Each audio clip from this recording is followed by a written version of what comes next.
Happy holidays, Destiny to Dynasty family. How are you? Today, we're going to talk about New Year's resolutions and why most of the time they don't work.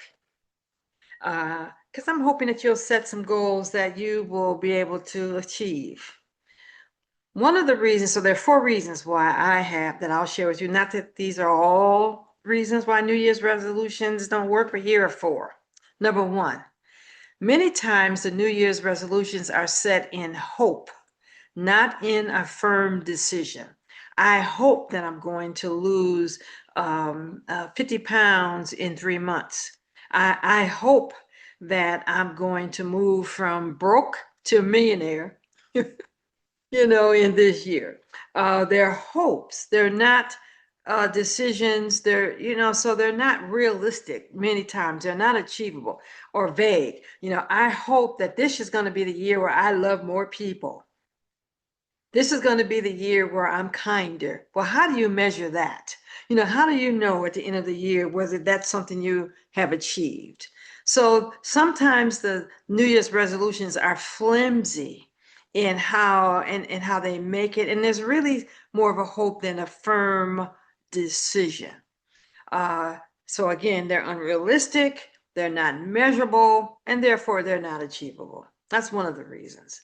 So if you're going to make some New Year's resolutions this year, don't make it in hope.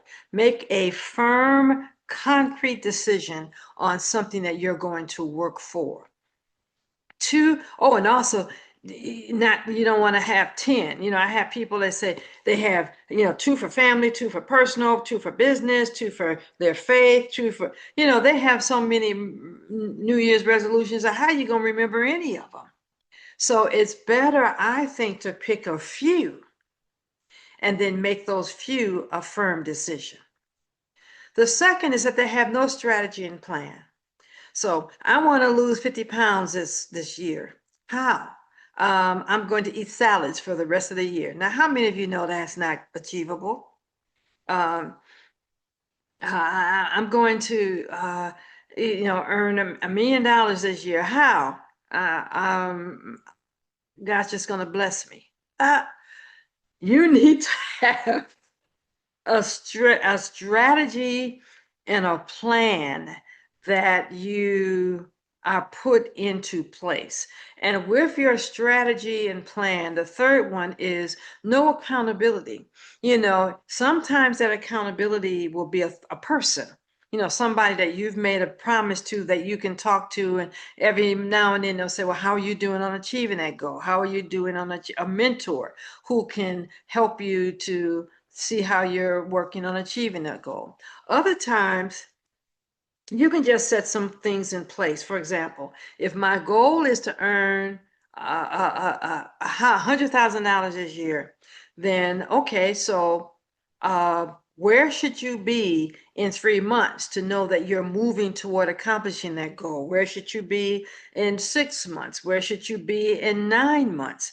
And if at 9 months you've not even made 1,000, then I'm not saying that you give up on your goal. You might have to readjust it. That I'll make $100,000 in online in 5 years, in 3 years. You know what I'm saying? So you make some adjustments to the goal. You don't have to give up the goal if it's one that you seriously are aiming to achieve. So accountability to me means you put some measures in place that if I'm going to achieve this goal, I need to see something. If my goal is to lose 50 pounds this year, then how much should I lose this first month to see that I'm in progress. I'm making steps toward actually accomplishing that goal.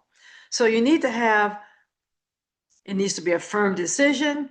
You need to have a clear strategy and plan. If you're going to lose weight, you need to have a diet plan, not just I'm going to do it as I feel like it, because how many of you know that don't work either.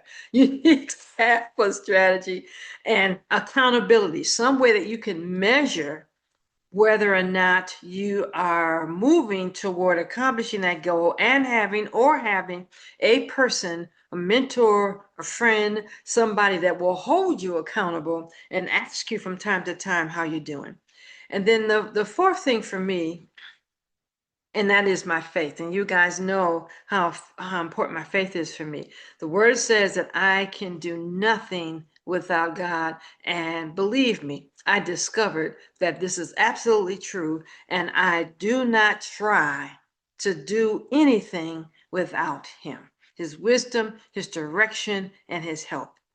Now, tomorrow, what I want to do, because this is a 3-part series, tomorrow, what I want to do is share with you how I review my year. Because if you're going to set goals for the next year, you probably need to be honest with yourself in terms of the present year. And I'm going to share with you how I review my year with God. I hope you find this helpful. And I look forward to following through with this next time. Until then, guys, I am believing you're going to have a fantastic year this next year.